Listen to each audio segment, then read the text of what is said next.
Is it a reckoning or retribution? Can it be both? COVID-19 created myriad miseries and harms: deaths, lockdowns, business closures, Zoom classrooms, curtailment of all manner of social activity, censorship, masking, distancing, and across our society, a deepening estrangement from appointed experts. Also, lives were saved.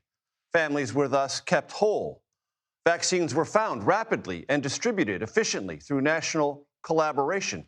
There were all manner of adaptations. Social safety nets were extended. Such is the tangled tale of COVID: successes and failures, preservation and destruction. Scriptwriters obsess over origin stories. There are times when politicians do as well. And that's what today ostensibly was about. A Senate committee led by Kentucky Republican Rand Paul, he is standing by, you see him there, and we'll hear from him in a moment, questioned Dr. Anthony Fauci about COVID, specifically what he knew, what he suspected about its origins, and federal funding on his watch that might have played a role in its creation. That's the origin story, even though another character in that story, the Chinese Communist government that tolerated substandard safety at the Wuhan Institute of Virology, jailed early whistleblowers, and destroyed much of the traceable COVID evidence, was given far less attention. Senator Paul considers Fauci the central figure in what went wrong. Here was part of his opening statement. You did not personally issue every lockdown order, close every school, or impose every mandate. But officials across the country invoked your authority to justify these decisions. And you presented your recommendations not as judgments open to debate, but as dictates of science itself. Your own words demonstrate that you understood the influence you exercised. And here is what the senator said about federal research under Fauci's direction that augmented so-called gain-of-function research, which explores ways to alter viruses in potentially helpful, but also sometimes hazardous ways. There is a dispute about that kind of research and the novel coronavirus. We should also note Senator Paul and Dr. Fauci don't even agree on what constitutes gain-of-function research. You could not hide that your agency had funded the Wuhan research or your long history of defending gain-of-function research. The only alternative left was to argue that COVID-19 did not originate in the Wuhan lab. You were not a detached observer. You had an institutional interest in the public believing that federally funded research had nothing to do with the pandemic. Paul, over the weekend, released unredacted diaries Dr. Fauci kept during the pandemic and pointed to contradictions between his private thoughts and public statements about COVID's origins.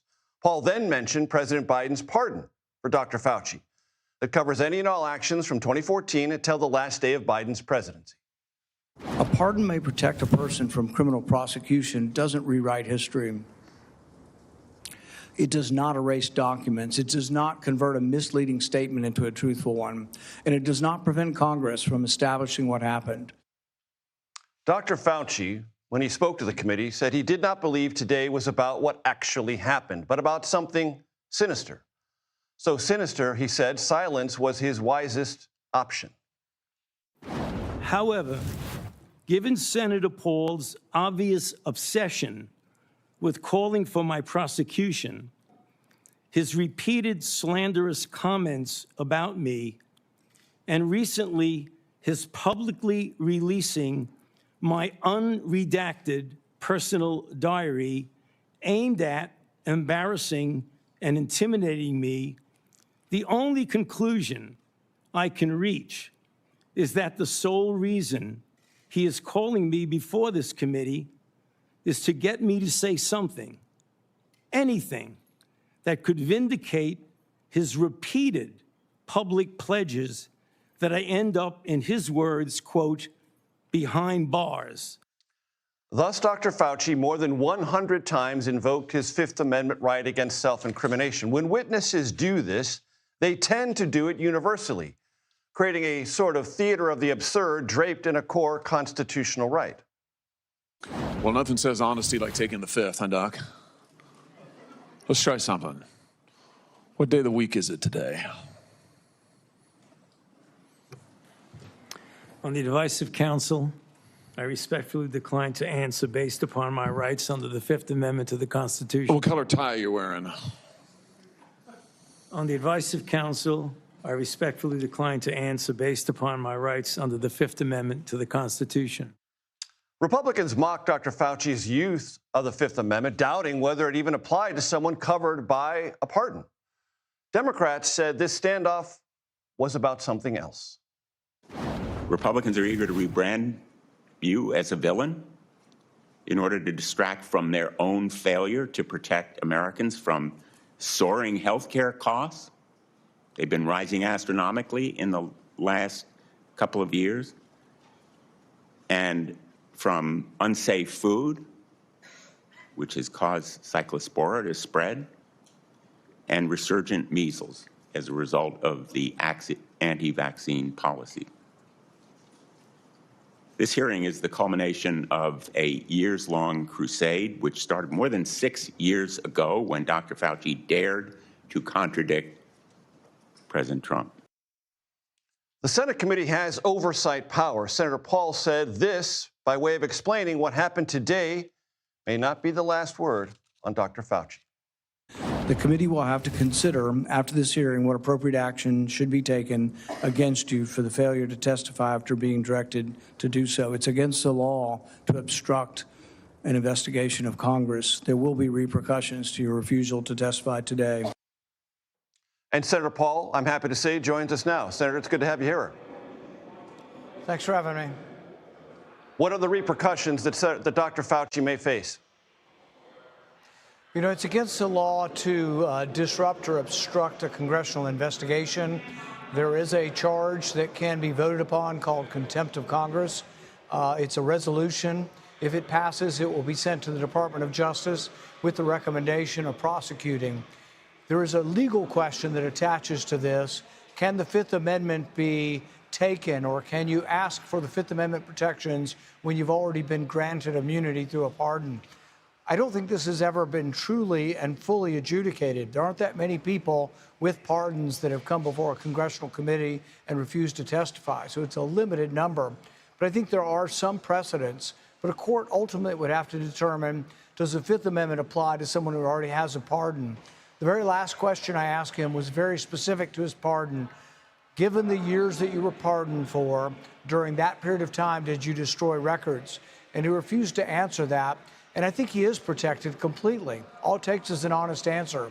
Even if he has destroyed records, which we believe he did, his assistant had an email that we put forward that said, hey, Dr. Fauci, congratulations, I deleted tons of your emails over the weekend.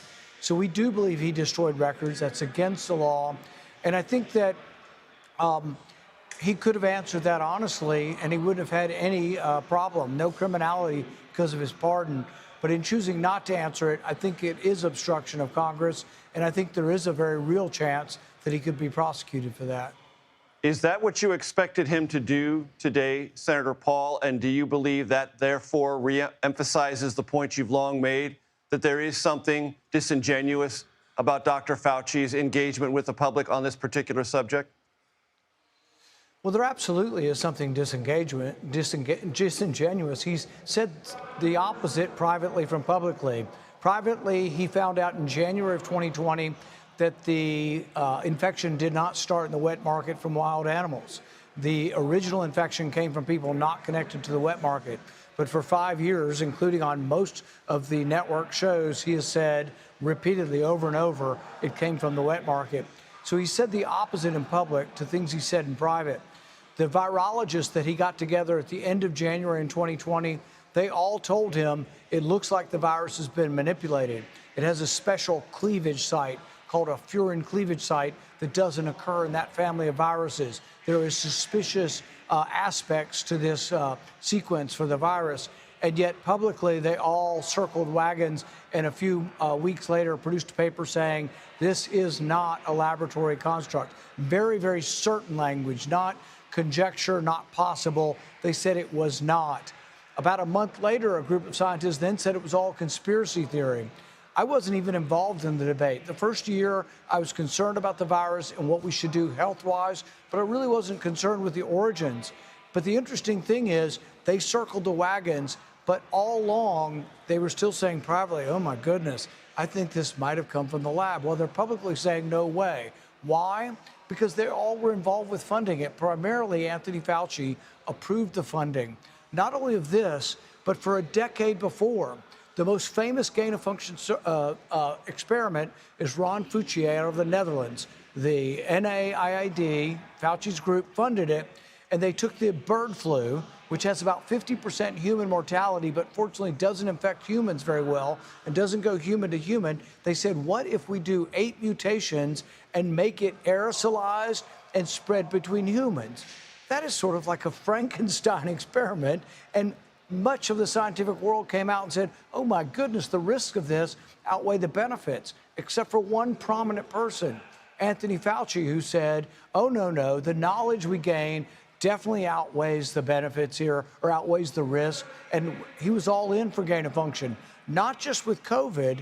He was all in with gain of function for a decade. So he does bear responsibility here for perhaps the worst medical decision in our history, and that is to fund dangerous research in a less than safe lab in a totalitarian country, creating respiratory viruses that have increased pathogenicity and increased transmissibility. And what do you say, Senator Paul, when I bring up the fact that the Chinese Communist Party did everything it could in the earliest stages of this to deny the ability for you or anyone else to independently understand what the origins were, or who even were patients 1, 2, and 3. Whistleblowers were jailed. Some died in prison. Early patients died in prison. They destroyed all of the wet market evidence. They shut down the lab. Isn't there any culpability that you're concerned about in that direction? Absolutely. And the earliest sequences of this, we only found out about the sequence. The government of China was refusing to give this. A brave Chinese scientist put it online at 2 in the morning on like January 11th, 2020. So yes, I wrote a book about this and dedicated it to the young ophthalmologist. I'm an ophthalmologist. The young ophthalmologist who died was trying to warn people that the X-ray findings, the CT of the chest, looked suspiciously like SARS from 2003. Meanwhile, the Chinese government was saying, nothing to see here, doesn't go human to human. But in that same vein, Anthony Fauci also tried to say it came from nature, and that's very different than coming from a lab.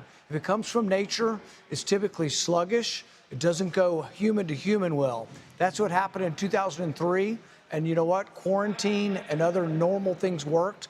The reason they didn't work for COVID is we believe that the virus was adapted in the lab to be very transmissible. You saw how infectious it was. You could look at somebody 30 feet away and get this thing. It was incredibly infectious, but that's because we believe it was adapted for humans. If you take COVID-19 in February of 2020 and you try to infect a bat, it won't infect bats. We can't find an intermediate animal that was plausible that it even infects. They did an experiment on a supercomputer in Australia. I think it was Oracle supercomputer. They said, which animal does it fit most best? If you do the lock and key of the virus, which cells does it infect most perfectly? Humans. That doesn't sound like an animal virus. That sounds like an animal virus that has been changed into a human virus. So everything points towards humans. So should there be some responsibility for Anthony Fauci, who is an advocate of gain-of-function research, will not tell the truth, and will not admit that it might have happened on his watch at his behest? Just to pick up on what you just said, Senator Paul, because I think it's important. Might have happened. We will never know for certain, will we? The absolute origin? It's all about sort of estimates. Even the scientists who said it came from nature were still privately, even after they wrote a paper saying it didn't come from the lab, were saying, I'm 30%, uncertain that it might have come from the lab. I'm 50% uncertain. But there's a lot of evidence that points towards it. 80,000 animals were tested in the market, and afterwards, none of them had COVID. They checked antibodies for people who handle the animals, the people that are the butchers in the market. In 2003, when they did this, and the Chinese did the testing, in 2003, they found that the animals had positive virus, a variety of the viruses. They also found that the handlers all had antibodies, a much higher rate than the general population. And then they quarantined But the disease didn't go very fast. In 2002, 2003, only about 8,000 people got it. It had a 10% mortality. 800 people died, but quarantine worked. The reason quarantine didn't work here is this thing had been adapted so that it could be transmitted asymptomatically, which is even the opposite of most flus. One reason flus die out is because people are sick and they stay home. One, everybody gets the flu and they get immunity, but also people that are sick tend not to go out. With COVID, people tend not to be sick, and so it continues to spread. We think that happened in a lab, not naturally. Before I let you go, Senator Paul, and I appreciate your time, you've talked in today's hearing, and many Republicans did, about the importance of transparency, accountability, and the public being capable of handling hard information.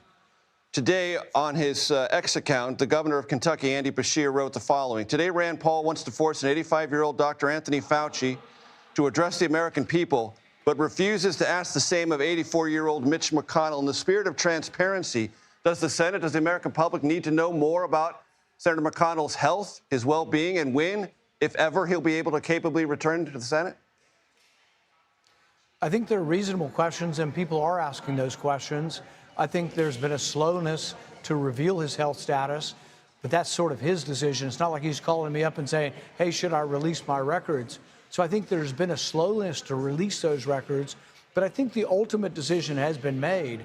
He made this decision a year ago not to run for re-election because he is getting older and he has more health problems. So we have had a variety of people miss time, though, and there has been a certain amount of circumspectness. John Fetterman missed months and months, and I was one of those who said, lay off the guy, he's got health problems, let him recover.